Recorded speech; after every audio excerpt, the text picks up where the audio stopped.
এই কামনাঙ্গি চরে একটা আপু হাঁসের গোস্ত দিয়া বেচে পিঠা বেচে। কোন জায়গায়? এই যে কামনাঙ্গি এই চরে মেয়ে। তুমি খাওয়াইবা আমার? হাঁসের মাংস বেচে বেশি মিয়া পাই। আরে না এই হ্যাঁ না আচ্ছা, তুমি মেয়ে। একটা দোকান। আরে না মিয়া, আমি কই হ হাঁসের মাংস বাংলাদেশে সিমিয়া পায় আর এই যে শাকিলা বেচে। তুমি আমার লাই বাজি লাগাইবা? তুমি কয় টাকা বাজি লাগাই? 500 টাকা বাজি। 500 টাকা বাজি, তোমার 1000 টাকা বাজি লাগাম। হ্যাঁ হইছে অবশ্যই হইছে। সই কিন্তু এই যে আমি টাকা দিচ্ছি। হাঁসের মাংস আবার কামরাঙ্গি চর কেনা বেচে। এই যে আমি দাও, টাকা দিতে দাও টাকা দাও।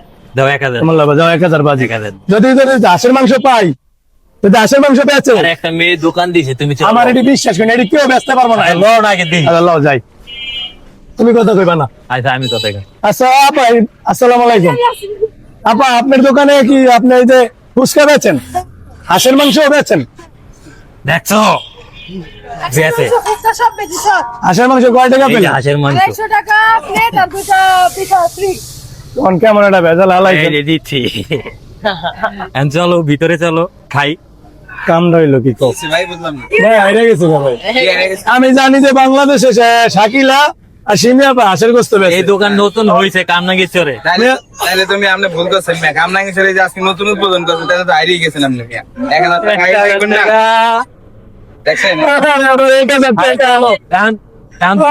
আচ্ছা হাইরে গেছে দোকান আমি তোমার খাওয়াবো ঠিক আছে? না না, তুমি আমার 500 টাকা দিয়ে দাও। আমি গাড়ি ভাড়া দিয়ে যাইতাম না নাইলে। দিয়ে মনে হচ্ছে বাজি তো বাজি ভাই তো কইয়া দেন। বাজি তো বাজি বুঝলেন? আচ্ছা আমি কয়ে দেই। আমি বুঝতে পারি নাই ভাই। আরে আরে এক প্লেট আসুন খাওয়া দিন ঠিক আছে? তুমি আমার একটু হাঁসের মাংস খাওয়াই দাও, আমি গাড়ি ভাড়া দিয়ে দিই। তুমি যে- না গাড়ি ভাড়া 50 টাকা দিন তো। আমি আমার জীবনে আর বাজি ধরুম না। আমি ভাবতেই পারি না যে হাঁসের মাংস কামরাঙ্গির চরে বেচে। কামনাঙ্গি চরে আপনি না করতে পারতেন না, 1000 টাকা আমার লস হয়ে গেল। বাজিতে আছেন, আমিও বাজিতে একটু ভাবো। আচ্ছা